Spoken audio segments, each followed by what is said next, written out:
नमस्कार। आज हम बात करने वाले हैं उस सिस्टम के बारे में, उस मशीनरी के बारे में जो किसी भी देश को चलाती है। और इसे समझने के लिए हम भारतीय व्यवस्था का उदाहरण लेंगे। चलिए शुरू करते हैं। तो सवाल यह है कि कोई देश आखिर देश बनता कैसे है? क्या सिर्फ जमीन और लोग होने से कोई देश बन जाता है? नहीं, इसके लिए ना एक खास रेसिपी चाहिए, एक पूरा सिस्टम। तो चलिए आज इसी रेसिपी के एक एक इंग्रेडिएंट को समझते हैं। तो सबसे पहले बात करते हैं किसी भी राष्ट्र के नींव की। देखिए, कोई भी देश, या जिसे पॉलिटिकल साइंस की भाषा में पॉलिटी कहते हैं, वो असल में चार बहुत जरूरी पिलर्स यानी स्तंभों पर टिका होता है। ये चार तत्व कौन से हैं?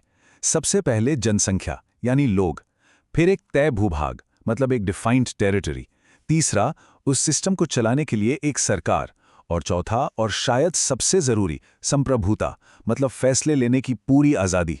सोचिए, इनमें से एक भी चीज हटा दी जाए तो क्या होगा? पूरा का पूरा ढांचा ही ढह जाएगा। ठीक है, तो हमारे पास सरकार तो आ गई, लेकिन वो काम कैसे करेगी? उसे चलाने के लिए कोई नियम कानून, कोई रूल बुक तो चाहिए ना। बस वही रूल बुक है हमारा संविधान। संविधान क्या है? ये सिर्फ नियमों का कलेक्शन नहीं है।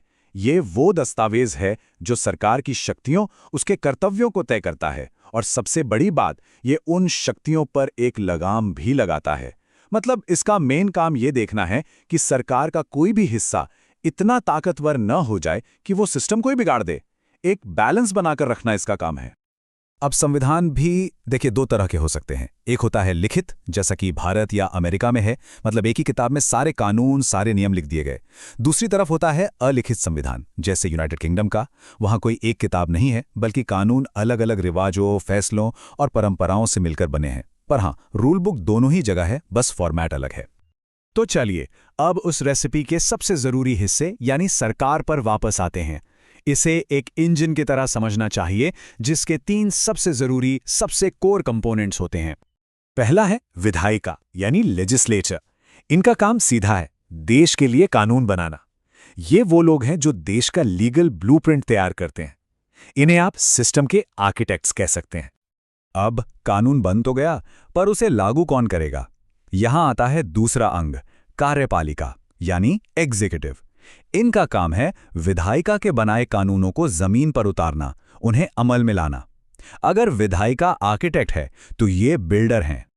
और तीसरा और बहुत महत्वपूर्ण अंग है न्यायपालिका यानी जुडिशरी।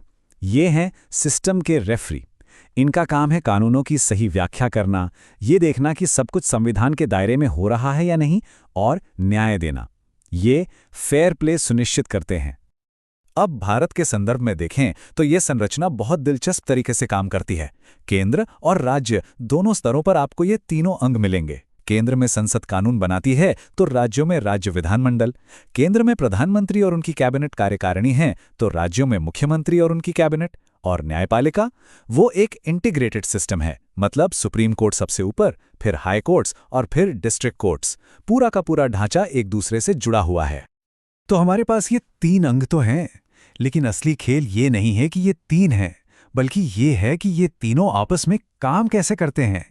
असली जीनियस है इनके बीच का बैलेंस। इसे कहते हैं सत्ता का क्षैतिज वितरण या हॉरिजॉन्टल डिस्ट्रीब्यूशन ऑफ पावर। मतलब शक्ति इन तीनों विधायिका, कार्यपालिका और न्यायपालिका में बटी हुई है, और ये तीनों एक दूसरे पर नजर रखते हैं। ये सिर्फ काम का बंटवारा नहीं, बल्कि ये एक चेक्स एंड बैलेंसेस का सिस्टम है। कोई भी एक अंग अपनी मनमानी नहीं कर सकता। जैसे न्यायपालिका संसद के बनाए किसी कानून को रद्द कर सकती है अगर वो संविधान के खिलाफ हो। यही है असली बैलेंस। और अब हम आते हैं उस रेसिपी के चौथे और सबसे शक्तिशाली इंग्रेडिएंट पर, संप्रभुता। संप्रभुता का मतलब क्या है? बिल्कुल आसान शब्दों में, अपने फैसले लेने की पूरी आजादी। एक देश का अपने आंतरिक और बाहरी मामलों में खुद का बॉस होना, किसी और का कोई दखल नहीं। वैसे संप्रभुता का ये जो आइडिया है, इससे कई महान विचारकों ने शक्ल दी है। जैसे ऑस्टिन ने इसका मूल विचार दिया और रूसो ने राजनीतिक संप्रभुता की अवधारणा को सामने रखा। इन्हीं की वजह से आज हम इस कॉन्सेप्ट को बेहतर समझ पाते हैं। संप्रभुता के भी दो पहलू हैं। एक है आंतरिक, मतलब देश अपनी सीमाओं के अंदर सबसे बड़ी ताकत है, उसके ऊपर कोई नहीं। और दूसरी है बाहरी, जिसका मतलब है कि देश किसी भी विदेशी ताकत के कंट्रोल में नहीं है, वो अपने फैसले लेने के लिए आज़ाद है। एक और दिलचस्प बंटवारा है नाम मात्र और वास्तविक संप्रभुता का। नाम मात्र मतलब जिसके नाम पर शासन चलता है, जो सिर्फ एक सेरेमोनियल हेड है, जैसे भारत में राष्ट्रपति। और वास्तविक मतलब जिसके पास असल में पावर है, जो फैसले लेता है, और वो है भारत के प्रधानमंत्री। ये संसदीय व्यवस्था की एक बड़ी खासियत है। तो अब एक बड़ा सवाल उठता है, इस पूरे सिस्टम में इतने सारे किरदारों के बीच अंतिम कानूनी संप्रभु कौन है? फाइनल अथॉरिटी कौन है? जवाब है संविधान। भारत में संविधान ही सुप्रीम है, वही सर्वोच्च कानून है। राष्ट्रपति हो, प्रधानमंत्री हो या फिर सुप्रीम कोर्ट, हर कोई, हर संस्था संविधान के बनाए नियमों से बंधी हुई है। लेकिन रुकिए, एक और सवाल। संविधान तो आखिर में एक किताब ही है ना? कागज और स्याही। तो फिर इस किताब को इतनी शक्ति मिलती कहां से है? इसकी शक्ति का स्रोत हैं हम, भारत की जनता, we the people of India. संविधान अपनी सारी शक्ति, सारी अथॉरिटी लोगों से लेता है। ये लोगों की इच्छा है जो इस रूल बुक को पावर देती है। इसीलिए असल में लोकप्रिय संप्रभु तो जनता ही है। तो चलिए फटाफट से रीकैप करते हैं। हमने देखा कि किसी भी राष्ट्र के लिए 4 चीजें जरूरी हैं: लोग, जमीन, सरकार और संप्रभुता। सरकार के 3 अंग हैं: विधायिका, कार्यपालिका और न्यायपालिका, जो चेक्स एंड बैलेंसेस के साथ काम करते हैं। इन सबसे ऊपर है हमारा संविधान, जो सुप्रीम है। और संविधान को शक्ति कौन लेता है? हम, यानी जनता। तो ये पूरा विश्लेषण हमें एक आखिरी सवाल पर लाकर खड़ा कर देता है कि अगर इस पूरी भव्य व्यवस्था में शक्ति का असली स्रोत जनता है, तो फिर इस सिस्टम को सही से चलाने में, इसे बनाए रखने में हर एक नागरिक की क्या भूमिका है? सोचिएगा जरूर।